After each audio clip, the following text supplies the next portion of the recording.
Start करते हैं अपना आईसीटी स्किल्स का वन शॉट वीडियो। तो अपने पास फर्स्ट सेशन आता है बेसिक कंप्यूटर ऑपरेशंस। अब अगर आईसीटी स्किल्स पढ़ रहे हैं तो इसके लिए सबसे पहले अपन डेफिनेशन देखते हैं, फुल फॉर्म देखते हैं, उसके बाद में कंटिन्यू करते हैं। ठीक है, आईसीटी का अपने पास फुल फॉर्म अगर देखें तो होता है information and communication technology.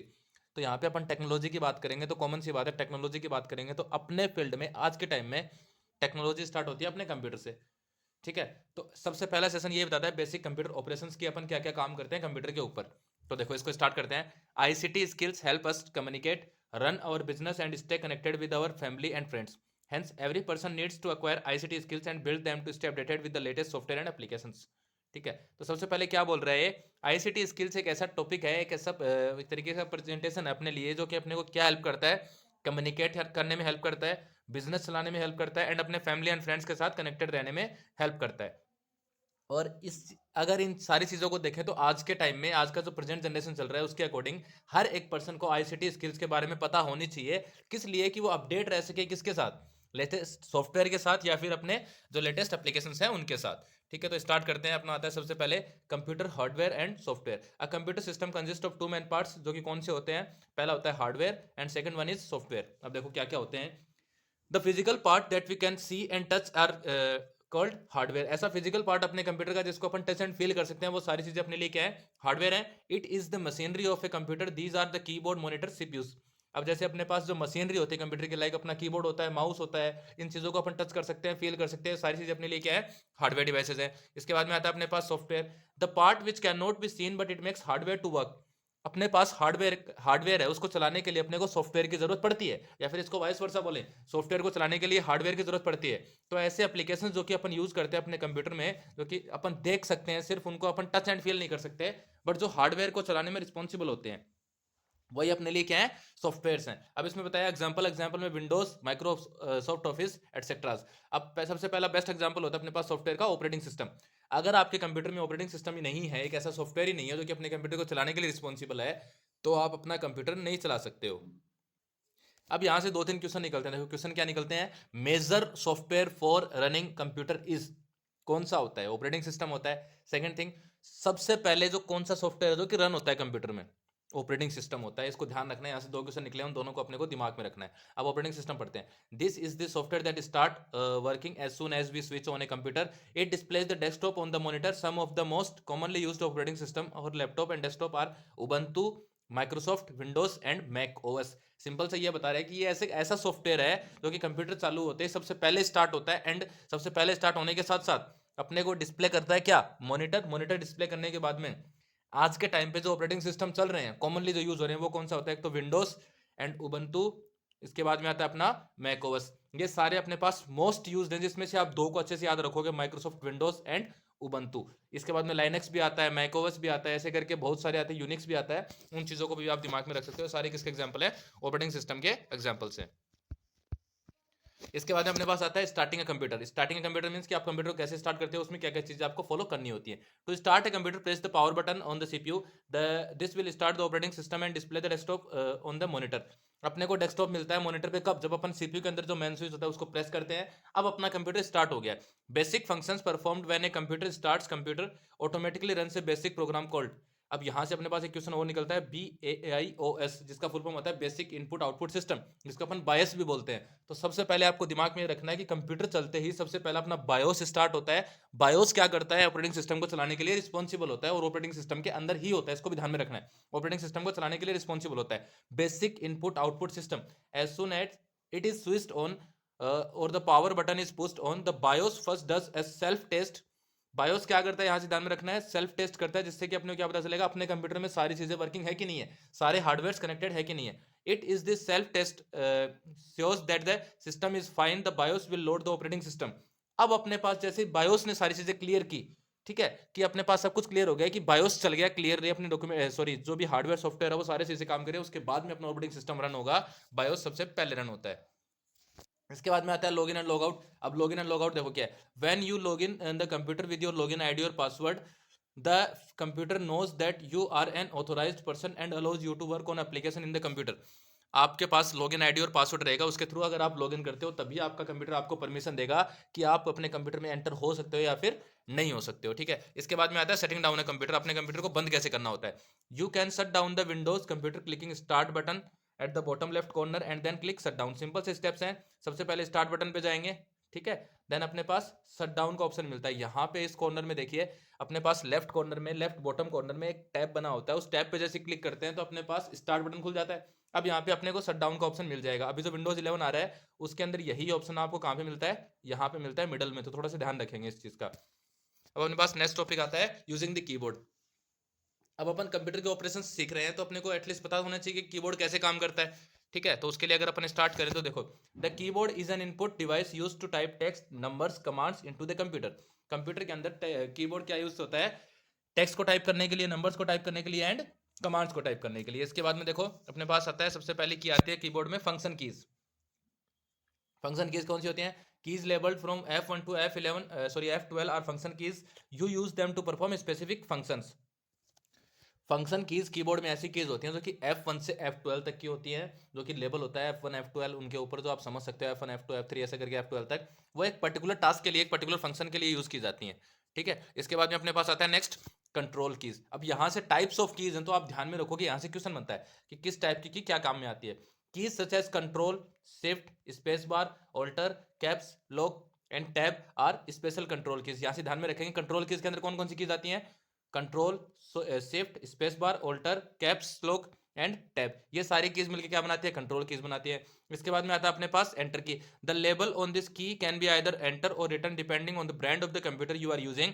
You use the enter or return key to move the cursor to the beginning of a new line. Enter button जो आपके कीबोर्ड में होता है उसके ऊपर दो नाम लिखे हुए हो सकते हैं, या तो एंटर लिखा हुआ होगा या फिर रिटर्न लिखा हुआ होगा। But the major and important thing is कि क्या करता है एंटर बटन। एंटर बटन जैसे आप प्रेस करते हो आपके कर्सर को नेक्स्ट लाइन के बिगनिंग में लेके आता है। इस चीज को आप ध्यान में रखोगे। आपने जैसे ही एंटर बटन प्रेस किया आपकी लाइन ब्रेक हो जाएगी और कर्सर जो आपका है वो बिगनिंग में चला जाएगा, इसको आप ध्यान में रखोगे। देखो नेक्स्ट आता है अपने पास पंक्चुएशन कीज। अब पंक्चुएशन कीज मतलब क्या होता है, ऐसे कीज जो पंक्चुएशन मार्क्स अपने को शो करते हैं। अभी अपन ने लास्ट चैप्टर में पढ़ा था, जो कम्युनिकेशन वाला चैप्टर था, उसके अंदर अपन पढ़ के आए हैं कि अपने पास क्या होता है, पंक्चुएशन मार्क्स होते हैं। वो पंक्चुएशन मार्क्स ही अपने पास कीबोर्ड पे होते हैं और वही कीज को अपन क्या बोलते हैं, पंक्चुएशन कीज बोलते हैं, ओके। इसके बाद में आगे चलते हैं। इसके बाद में नेक्स्ट अपने पास आता है नेविगेशन कीज। अब नेविगेशन कीज थोड़ा सा ध्यान में रखेंगे, home and page up and page down, चार कीज यहाँ पे बताई हैं कौन कौन सी होती है नेविगेशन कीज में, home and page up and page down. इसको अपन थोड़ा सा दिमाग में रखेंगे और इसको दिमाग से निकालना नहीं, क्योंकि आगे जाके बहुत ज्यादा काम में आने वाली है। इसी के अंदर अपन एक चीज और ऐड कर सकते हैं, जो अपने पास चार एरोज होते हैं, left right top and bottom, वो चारों एरोज भी किसके अंदर आते हैं, नेविगेशन कीज के अंदर आते हैं। इसके बाद में अपने पास आता है कमांड कीज। अब कमांड कीज देखो कौन सी होती है, keys such as insert, delete and backspace. Insert, delete and backspace, ऐसे तीनों कीज मिलकर क्या बनाती हैं, कमांड कीज बनाती हैं। When the insert key is turned on it helps you overwrite characters to the right of the cursor. इस चीज को थोड़ा सा दिमाग से समझेंगे कि अपन क्या करते हैं, जब इंसर्ट बटन अपना दबाया हुआ होगा तो जैसे मैंने नाम लिखा कंप्यूटर, COMPUTER, ठीक है, तो जो भी मैं लिखूंगा, जैसे साइंस लिखना है मेरे को SCIENCE, तो वो कंप्यूटर के आगे लिखा जाएगा, कॉमन सेंस है। बट अगर मैंने कर्सर कंप्यूटर से पहले रखा है, लाइक इस सी से पहले मैंने कर्सर रखा है और यहाँ पे मैंने इंसर्ट बटन दबा दिया, तो जो भी मैं लिखूंगा वो इधर से लिखता जाएगा और जो मेरा कंप्यूटर का स्पेलिंग था वो साफ होता जाएगा। लाइक पहले सी हटेगा, फिर ओ हटेगा, फिर एम हटेगा, फिर पी हटेगा, इस तरीके से। तो अपन क्या कर सकते हैं, ओवर राइटिंग कर सकते हैं। इसके बाद में नेक्स्ट आता है विंडोज की। Pressing the key opens the start menu. Windows की एक ऐसा की होता है अपने पास, ऐसा एक सिंबल बना होता है अपने कीबोर्ड में जो क्या करता है, स्टार्ट बटन को ओपन करता है, स्टार्ट मेन्यू को ओपन करता है, सिंपल। इसके बाद में आता है माउस यूज करना। माउस को कैसे यूज करते हैं, अब mouse is a small device that you can use to move, select and open items on your computer screen. Computer screen के ऊपर जो भी चीजें आपको ओपन करनी है वो किसके थ्रू करते हैं, माउस के थ्रू करते हैं। देखो सबसे पहले अपने पास आता है इसमें रोल और होवर। या तो अपन माउस के ऊपर से होवर करें, यानी किसी भी आइकन के ऊपर से होवर करें, मतलब होवर मतलब होता है कि अपना जो माउस है उसको अपन ऐसे हिला रहे हैं, या फिर रोल करें, यानी किसी चीज को अपने को स्क्रॉल करना है इस तरीके से। Some actions can be done by simply rolling over or hovering over an item. अपन क्या करते हैं, किसी भी इमेज के ऊपर ऐसे अगर माउस को हिलाएंगे तो उससे क्या होगा, अपने इमेज की इंफॉर्मेशन अपने को दिख जाएगी। When you bring the mouse over A file in file explorer it will show the details of that file. आप जब किसी फाइल के ऊपर लेके आके माउस को छोड़ देते हो तो वो उसकी डिटेल शो करता है। इसके बाद में आता है point and click. As you move the mouse on your desk, a pointer moves correspondingly on your screen. When you click a particular file, it gets selected. अब देखो अपन अपनी जो डेस्क होती है उसके ऊपर माउस कैसे हिलाते हैं, तो वो माउस का जो कर्सर होता है, जो कर्सर होता है वो कंप्यूटर में हिलता है ना, और जिसको अपन जहां पे भी ले जाके जिस भी फाइल पे ले जाके क्लिक कर देंगे वो फाइल क्या हो जाएगी, सेलेक्ट हो जाएगी। ये चीज इसने बताई है। इसके बाद में ड्रैग एंड ड्रॉप, ये मोस्ट इंपोर्टेंट है, यहाँ से एक नंबर का क्वेश्चन आया हुआ है कि ड्रैग एंड ड्रॉप क्या होता है। ड्रैग एंड ड्रॉप देखो क्या होता है, to move an item you need to click it and then holding the mouse button down move the item to a new location. After you move the item to the new location you release the mouse button, this is called drag and drop. Simple सा देखो समझो क्या होता है, आपको किसी एक file को कॉपी करना है दूसरे फोल्डर में, तो आप क्या करो, ऐसे पार्टीशन कर लो, लेफ्ट साइड में एक फोल्डर है एंड राइट साइड में एक फोल्डर है, यहाँ पे कोई फाइल पड़ी है, तो अपने माउस का जो लेफ्ट क्लिक है उससे इस चीज को दबा लो, इस चीज को प्रेस कर लो। अब अपने माउस को उठा के यहाँ पे ले आओ, अब अपना जो लेफ्ट क्लिक आपने प्रेस कर रखा था वो आप यहाँ पे छोड़ दो। इससे होगा क्या, आपकी जो फाइल है वो यहाँ से उठ के यहाँ पे कॉपी हो गई है, यहाँ पे भी पड़ी है और यहाँ पे भी पड़ी है।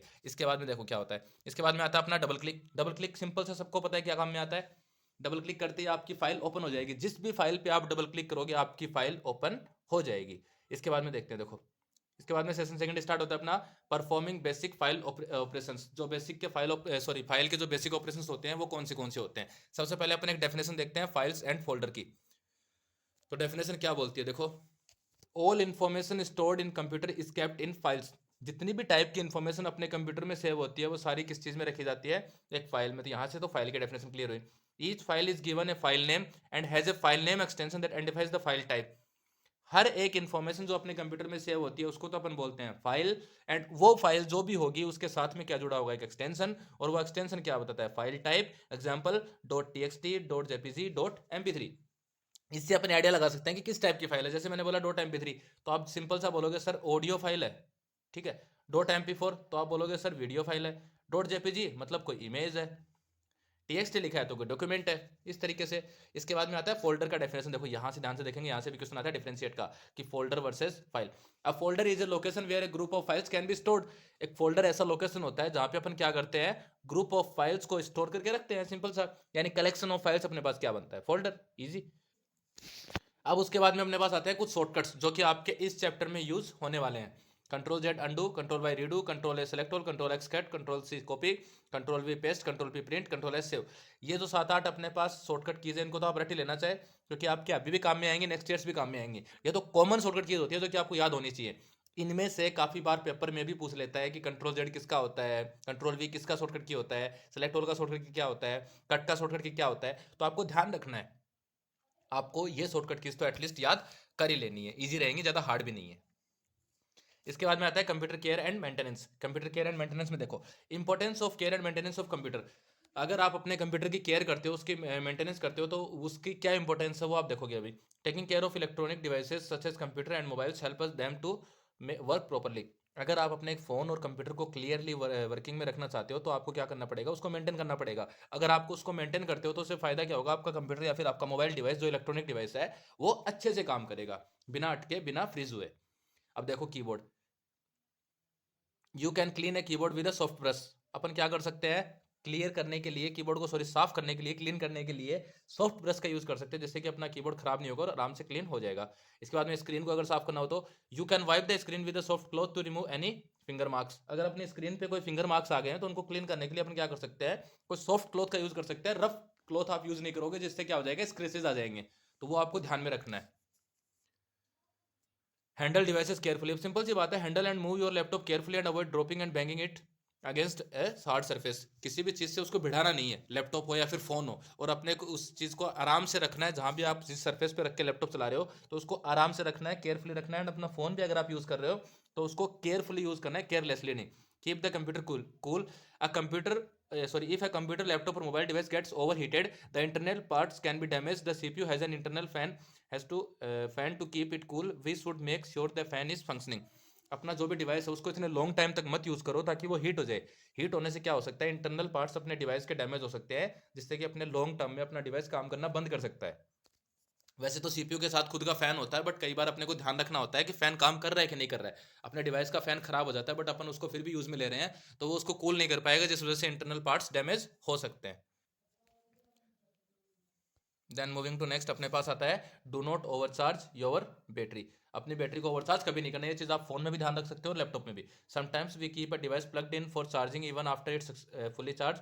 This reduces the battery life after unplug the device once it is charge 100%। अपने को ध्यान रखना है, कोशिश ये करनी है कि अगर अपना डिवाइस 100% चार्ज हो गया है तो उसको निकाल लें, उसको ओवर चार्ज नहीं करना है। ऐसे नहीं कि अपन रात में लगा के सो गए एंड अपना डिवाइस चार्ज हो रहा है। बैटरी डायरेक्टली डैमेज नहीं होती है, बट एक टाइम आने के बाद में बैटरी की लाइफ कम हो जाएगी। जैसे कि आपकी बैटरी अब 6 घंटे चल रही थी, बट आपने जब ओवर चार्ज कर लिया उसको कम से कम 1 महीने 10-15 दिन तक, तो आपकी बैटरी अब सिर्फ 4 घंटे चलेगी, जिससे अपना बैटरी लाइफ इंप्रूव अपन वापस भी नहीं कर सकते और वो डैमेज हो जाएगा बहुत गंदे तरीके से। तो इसको अपने को क्या करना है, अवॉइड करना है।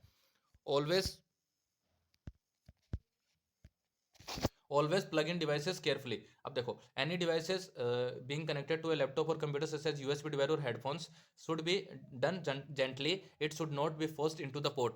अपना जो पोर्ट होता है उसके अंदर जब आप कोई यूएसबी डिवाइस या फिर कोई ईयरफोन्स वगैरह हेडफोन्स वगैरह लगाते हो तो उनको जेंटली प्रेस करना है। ऐसा नहीं कि आप उसमें घुसेड़ दे रहे हो और आपको ध्यान ही नहीं है कितना प्रेशर अपन ने लगा दिया। इस तरीके से आपको केयरफुली उन चीज़ों को हैंडल करना है। इसके बाद में do not run too many programs at a time. When too many programs are running at the same time the computer can become slow and even crash.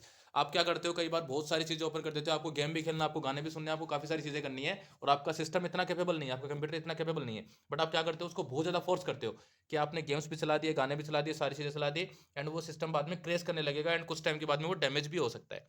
इसके बाद में प्रिपेयर मेंटेनेंस शेड्यूल। स्केड्यूल आपको बनाना है कि आप maintenance schedule बना के चलें। डेली मेंटेनेंस आपको करनी है। Clean up your email inbox, download email attachments and save in proper folders.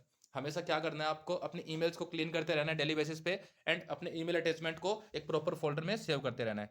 Weekly maintenance में क्या क्या आता है, कीबोर्ड को साफ करना है, मॉनिटर को साफ करना है, सीपीयू एंड प्रिंटर की डस्ट रिमूव करनी है। अपना जो डेटा है उसको बैकअप लेते रहना है वीकली, ये ध्यान में रखना है। डेटा बैकअप लेने से फायदा ये होगा कि कल को आपका कंप्यूटर अगर खराब भी हो जाता है तो लास्ट बैकअप आपने जो लिया था उस स्टेट पे आप वापस आ सकते हो। मंथली मेंटेनेंस में क्या आता है, देखो, transfer photographs to computer and delete from drive.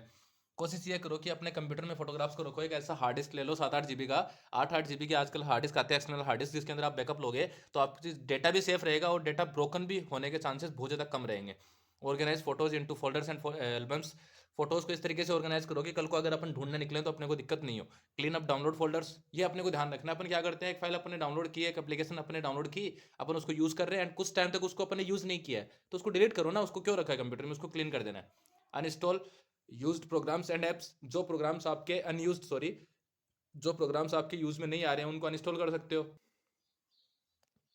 इसके बाद में run disk cleaner software. Disk cleaner software आपको कंटिन्यूसली रन करना चाहिए मंथली, जिससे क्या होगा, आपकी डिस्क क्लीन रहेगी, आपकी हार्ड डिस्क जो होती है वो क्लीन रहती है, एसएसडी भी।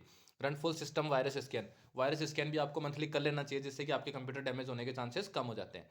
इसके बाद में आता है yearly annually maintenance. Yearly annually maintenance में क्या होता है, देखो, clean up contact list on social media accounts. जितने लोगों को आप जानते हो उनको ही रखो, एक्स्ट्रा को मत रखो। Clean up email contact list. Email के अंदर जिन लोगों से आप ईमेल गेट करते हो उन्हीं को रखो, बाकियों को मत रखो। अपडेट योर ऑपरेटिंग सिस्टम, ये मस्ट है। आप ईयरली भी कर सकते हो, मंथली भी कर सकते हो, वीकली भी कर सकते हो, पर डे भी कर सकते हो। अपने ऑपरेटिंग सिस्टम को अपडेटेड रखना है एंड मोस्ट कंपलसरी रखना है, जिससे आपका कंप्यूटर सेफ रहेगा। Check for expiry of antivirus software and renew. अगर आपने एंटीवायरस प्रोग्राम ले रखा है तो उसको उसकी प्राइवेसी को चेक करते रहना है, उसकी एक्सपायरी को चेक करते रहना है कि आपकी एक्सपायर तो नहीं हो गई है। एक्सपायरी अगर डेट आपकी निकल गई है तो उसको आपको रिन्यू करना है, वरना आपका सिस्टम डैमेज हो सकता है, वल्नरेबल हो सकता है। इसके बाद में backup your data. Backing up data means to save information present on your computer another device such as DVD, CD, hard drives, DVD drives. Data can be recovered from here in case the computer stop working completely. Computers can crash, human can make mistakes and natural disasters such as floods can happen. तो आपको क्या करना है, backup लेना है data का। Backup लेने से देखो मतलब क्या होता है कि अपनी इन्फॉर्मेशन को एक जगह से दूसरी जगह पर सेव करके रख रहे हैं, कॉपी करके रख रहे हैं अपनी इन्फॉर्मेशन की, कि कल को अगर मेरे कंप्यूटर से कुछ डिलीट भी हो जाता है तो मैंने जो डेटा बैकअप लिया था उससे मैं मेरी डिटेल्स वापस लेके आ सकता हूँ। एंड लास्ट में इसने ट्रेजेडी के बारे में बताया कि कब ये ट्रेजेडी हो सकती है, जब आपको डेटा बैकअप लेना चाहिए। कुछ भी ट्रेजेडी हो सकती है, अपन को पहले आइडिया नहीं होता है, ह्यूमन मिस्टेक्स कुछ भी हो सकते हैं जिससे कि अपने को डैमेज हो सकता है और बाद में अपन लॉस रिग्रेट करें। इसके बजाय अपन क्या कर लें, डेटा का बैकअप ले लें। इसके बाद में आता है अपने पास scanning and cleaning viruses. Sometimes computer virus can enter a computer program computer from such attacks we can install antivirus software. This will prevent any virus from entering and also clean any viruses that may enter our system before they affect the data. अपन क्या कर सकते हैं, अपने को अगर डर रहता है कि अपन काफ़ी चीज़ें इंटरनेट पे यूज़ करते हैं तो इससे क्या करना है, आपको एंटीवायरस प्रोग्राम को इंस्टॉल करना है, जिससे होगा क्या कि आप जब भी कोई नया इंस्टॉल एप्लीकेशन करोगे उससे कोई अटैक्स अगर हो रहे होंगे आपके कंप्यूटर पे तो एंटीवायरस उनको रोक लेगा। ठीक है, increase computer performance. If we have been using a computer for a long time, we have a lot of unnecessary files and data, such as temporary files and images. When they are used too much hard disk space, the performance of the computer goes down. It is important that we keep changing by removing any extra files. अगर अपने computer को अपन काफ़ी time से use कर रहे हैं तो हो सकता है उसमें कुछ बहुत सारे टेम्पररी फाइल्स आ गए होंगे, तो उनको अपने को क्या करना है, क्लियर करते रहना है टाइम टू टाइम। अगर अपन खुद नहीं कर पा रहे हैं तो अपन क्या कर सकते हैं कि एंटीवायरस की हेल्प ले सकते हैं। एंटीवायरस अपने डाटा को खुद से क्लियर करके देता है और जो सेफ डाटा होता है सिर्फ उसी को रखता है। ठीक है, तो आप एक एंटीवायरस प्रोग्राम को यूज़ कर सकते हो अपने डाटा को सेफ रखने के लिए। इसके बाद में आता है removing spam from your computer. Sometimes we get emails from companies who are advertising a product or trying to attract you to their websites. Such emails are called spams. We should never respond to spam and delete it on a regular basis. Spam आपको clear करते रहना है। Spam means होता क्या है कि कोई companies अपना एडवर्टाइजमेंट करती हैं, अपने एडवर्टाइजमेंट के लिए काफ़ी चीज़ें अपने को भेजती रहती है कि हमारे प्रोडक्ट लॉन्च हुआ, आप ट्राई करके देखिए, ऐसे है वैसे है। उन चीज़ों का सबसे पहले तो आपको कोई भी रिप्लाई नहीं करना है, नो रिस्पॉन्ड, एंड उनको डिलीट करते रहना है रेगुलर बेसिस पे। इसके बाद में आता है computer security and privacy. Computer security and privacy देखते हैं। देखो, अब अपने कंप्यूटर में कई बार अपने को कुछ थ्रेट्स मिलते हैं। थ्रेट्स मीन्स वैसे तो नॉर्मली अगर अपन देखें तो धमकी होता है, बट यहाँ पे धमकी अपन नहीं समझेंगे। थ्रेट्स मीन्स होता है कि अपने कंप्यूटर को रिस्क किन किन चीज़ों से है। Threats are the ways in which personal information can be leaked from a computer without or our knowledge. Threats ऐसा रिस्क है जिसके थ्रू अपन क्या कर सकते हैं, या फिर क्या हो सकता है, अपनी पर्सनल इन्फॉर्मेशन अपनी पर्सनल इन्फॉर्मेशन लीक हो सकती है एक कंप्यूटर से अपने को बिना पता चले। तो इससे कैसे बचेंगे अपन, वो चीज़ें देखते हैं। थेफ्ट मीन्स देखो क्या होता है। Theft means stealing of information और हार्डवेयर। दीज में बी 3 टाइप्स। थेफ्ट आपके साथ हो सकता है। थेफ्ट मीन्स चोरी होता है। क्या चोरी करना, स्टीलिंग करना, इन्फॉर्मेशन या फिर आपके हार्डवेयर को चोरी करना। किस किस तरीके से हो सकता है, 3 तरीके से हो सकता है। पहला कौन सा है, फिजिकल। वेयर ए पर्सन में steel our your desktop computer और लैपटॉप। फिजिकली अगर आपका लैपटॉप है, आपका कंप्यूटर है, तो कोई पर्सन उसको उठा के ले गया, इस तरीके से चोरी हो सकता है। या फिर वेयर आइडेंटिटी में क्या होता है, where a hacker steal your personal information and assumes your identity. Using this false identity the hacker can again access to your account information or perform illegal activity. एक तरीका क्या हो सकता है कि आपके ऊपर कोई अटैक हो गया और उसमें आपका कोई कजन, आपका कोई दोस्त है जो कि हैकिंग करता है, हैकर है, तो क्या करता है, आपके जो आईडीज होते हैं, लॉगिन आईडीज, पासवर्ड होते हैं, उसका अजम्पशन लगा सकता है कि आपकी आईडी क्या हो सकती है, आपका पासवर्ड क्या हो सकता है, और उसका तुक्का लग गया तो आपकी आईडी लॉगिन हो जाएगी और उस इन्फॉर्मेशन को वो गलत तरीके से यूज कर सकता है। फॉल्स आइडेंटिटी बना के आपकी इन्फॉर्मेशन को यूज किया जा सकता है, जिससे आपको बहुत बड़ा रिस्क हो सकता है। इसके बाद में सॉफ्टवेयर पायरेसी।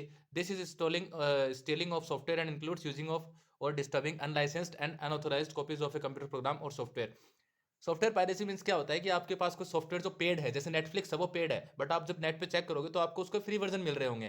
तो वो क्या है, पायरेटेड वर्जन हैं, जिनसे क्या होता है, कुछ लोग उनको मोड कर देते हैं, मॉडिफाइड कर देते हैं, जिससे कि आपको कुछ टाइम के लिए वो चलेंगे, बट उनके साथ बहुत बड़ा रिस्क ये रहता है कि आप अगर उनको डाउनलोड करते हो तो उनके साथ में कुछ फाइल्स कनेक्ट होकर आते हैं जो कि आपको कुछ टाइम के बाद डैमेज करना स्टार्ट कर सकती है, हार्म करना स्टार्ट कर सकती है बेसिकली।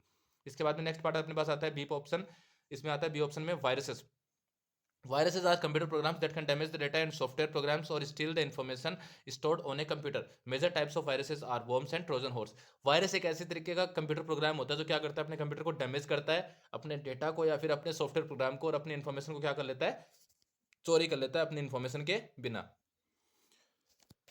दो तरीके के अपने पास मेजर वायरसेस होते हैं। कौन कौन से होते हैं, पहला होता है वर्म्स एंड दूसरा होता है अपने पास ट्रोजन हॉर्स। अब देखो वर्म्स एंड ट्रोजन हॉर्स देखते हैं। These are viruses that replicate themselves and spread to all files once the information and communication technology skills 81 attack a computer. This makes it very difficult to remove them.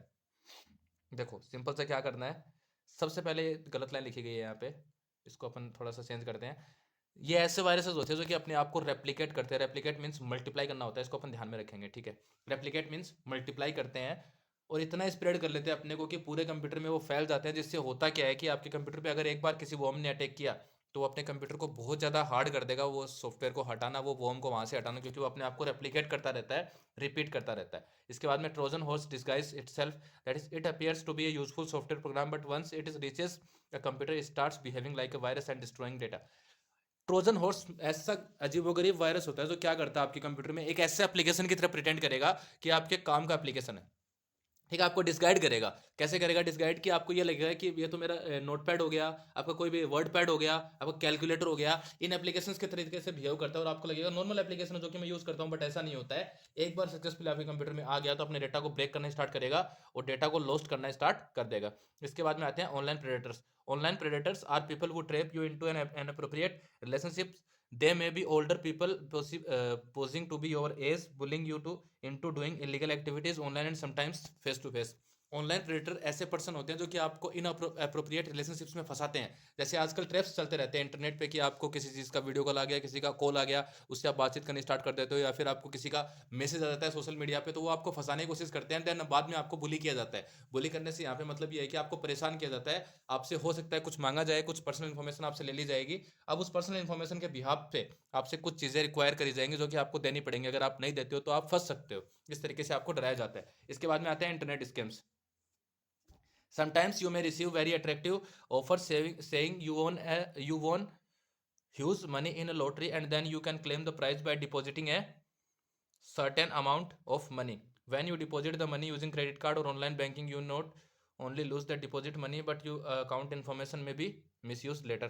कई बार आपको क्या होता है internet scams में, आपको बहुत सारे offers दिखाए जाते हैं कि आपने इतना बड़ा अमाउंट जीता, आपको 5 लाख की लॉटरी लगी है, आपको सिर्फ 10,000 रुपये पे करना और ये 5 लाख रुपए हम आपके अकाउंट में डाल देंगे।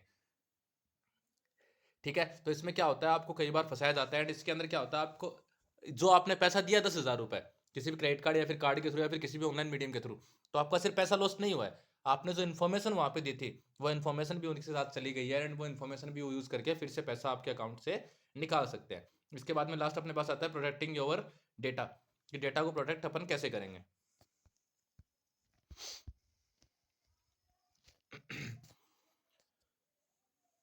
सबसे पहले देखो अपने को क्या ध्यान में रखना है, use password to log in your computer. सबसे पहले अपने कंप्यूटर पे क्या होना चाहिए, पासवर्ड होना चाहिए। चीज़ आपको दिमाग में रखनी है कि अपने कंप्यूटर पे पासवर्ड सेट करके रखेंगे। Use password that are difficult to guess, password are difficult to hack if they are mix of ABCs, capital letters for example SJER, numbers 8765 for example symbols.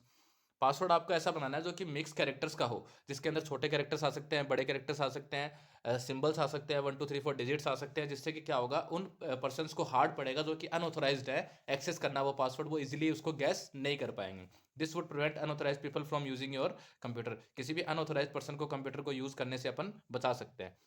Install antivirus and firewall. Antivirus and firewall अपने computer में होनी चाहिए। यहाँ पे question आता है firewall क्या होता है। फायरवॉल एक ऐसा सॉफ्टवेयर प्रोग्राम होता है जो कि अपने कंप्यूटर को किसी भी मलिशियस एक्टिविटी से बताता है। ये हार्डवेयर भी हो सकता है और सॉफ्टवेयर भी हो सकता है। अब देखो इसमें डेफिनेशन क्या होती है। Antivirus and firewall monitor the data coming in and out of a computer and prevent and viruses from entering. Antivirus can also detect and clean viruses that may have entered a computer. Antivirus एक ऐसा programme होता है जो कि आपकी help करता है कोई भी आपके कंप्यूटर में जो वायरसेस आ रहे हैं या फिर जो अनयूज्ड फाइल्स आ रही हैं उनको रोकने में। एंड फायरवॉल भी हेल्प करता है, अगर कोई अटैकर आपके कंप्यूटर पे अटैक कर रहा है तो उसको रोकता है एंड उसको अपने कंप्यूटर में एंटर नहीं होने देता एंड अपने सिस्टम को एकदम क्लीन रखता है, वायरसेस को क्लीन करता रहता है एंटीवायरस। इसके बाद में नेक्स्ट आता है एनक्रिप्ट डेटा। एनक्रिप्ट डेटा बहुत यूजफुल चीज़ है कि आप डेटा को एनक्रिप्ट कर देते हो, एक ऐसा लॉक लगा देते हो जिससे कि आप ही उसको एक्सेस कर सकते हो, हर कोई उसको एक्सेस नहीं कर सकता। This is usually done by banks and companies in which important customer information is stored.